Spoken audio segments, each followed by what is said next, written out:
Prime Minister, I'm absolutely delighted to be here in Jerusalem, and I want to take this opportunity to reaffirm our absolute enduring commitment to the State of Israel and our friendship, and invite you to come to Australia. And we're thinking there's a little window of opportunity early next year maybe, and the Australian public would warmly embrace you, welcome you, and we would look forward to the first visit of an Israeli Prime Minister ever to Australia. So, after that warm invitation to be the first ever Prime Minister of Israel to officially visit Australia, Bibi has just landed there, except it wasn't a warm embrace he received, as promised. The Australian public would warmly embrace you. In his meeting with Turnbull, said that he would never... My name... We're here to oppose Australia's support for Israel, for a racist apartheid nation, and here to say loudly and clearly that what Australia is doing by laying out the red carpet for a war criminal is wrong, and we are against it. And we're standing here today with a very simple message. Ours is a message of peace. Ours is a message of justice and solidarity with the people of Palestine. That is our message today, and we condemn the warmongers who want to make war on the Palestinian people. But our struggle is also with the state of Israel and the leadership of that state, the appalling right-wing cabal that has taken charge of Israel and uses the power of that state to abuse the people of Palestine. Our struggle is not with the Israeli people. Shorter and shorter, all them bogus ideas. Of course, this is nothing new, as wherever this man visits, outside of Israel that is, mass protests usually occurs. It's unbelievable that Netanyahu can still come to this country even though 100,000 people have signed a petition for his arrest. We're here today to demonstrate against the war criminal Netanyahu, and as Jews we oppose the whole Zionist enterprise. It's a curse for us Jews as well as for Palestinians. What do you say to David Cameron? It's disgusting, absolutely despicable. Well, I can't believe he's done it. It's typical. We've got 5.8 billion worth of business over the last year with Israel. It's clear why he's shaking hands with Benjamin Netanyahu. He's got absolutely no morals. As a Jew, I am supporting the Palestinians and their plea for human rights and freedom. This isn't just a protest today against the visit of a war criminal. It's also a protest against the links between Britain and Israel and Netanyahu. I mean, Israel wouldn't be able to conduct its murderous foreign policy if it wasn't for the support of Britain and the other Western powers. We are as responsible as anybody for the killing that's going on there. We are supporting them, we're funding them, and we're not speaking out against the injustice. And Cameron's not representative. What he's saying and doing today doesn't represent the wish of the British people. We signed a petition, there are more than 100,000 signatures, and we want him to be arrested. He is someone who the British government should not be welcoming to 10 Downing Street, but instead should be arranging for him to be transported to The Hague to face the International War Crimes Tribunal.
While in Australia, Bibi, of course, is spreading his usual hypocritical bullshit rhetoric, to be blunt.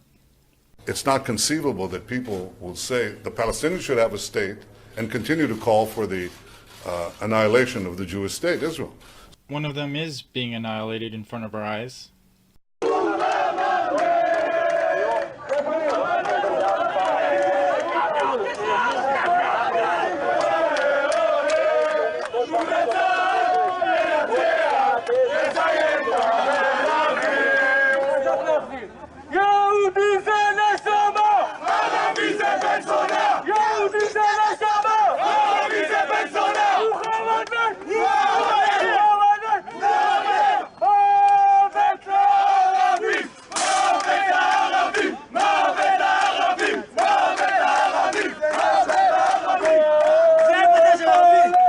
We know that in the realities of the Middle East, if Israel is not there to ensure security, then that state very quickly will become another bastion of radical Islam.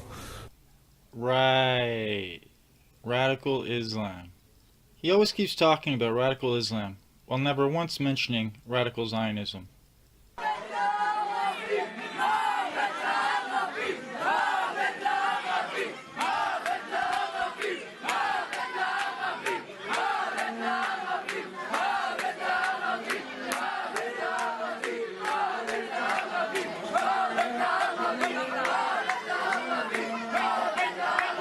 So this is what I've been talking about, and I've been talking about it for 8 years.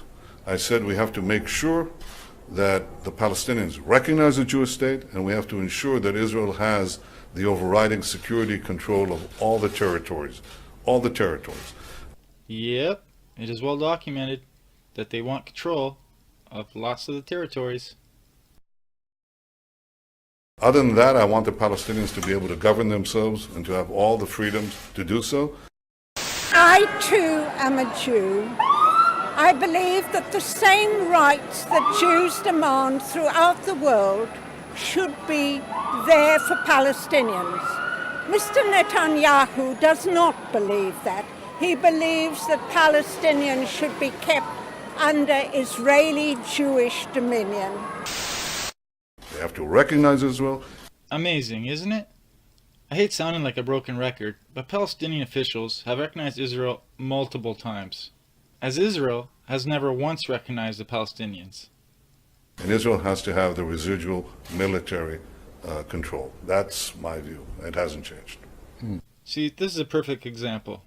No wonder none of the 26 Oscar nominees invited for a free 5-star treatment to Israel have accepted. They must all be intimidated by Bibi's acting skills.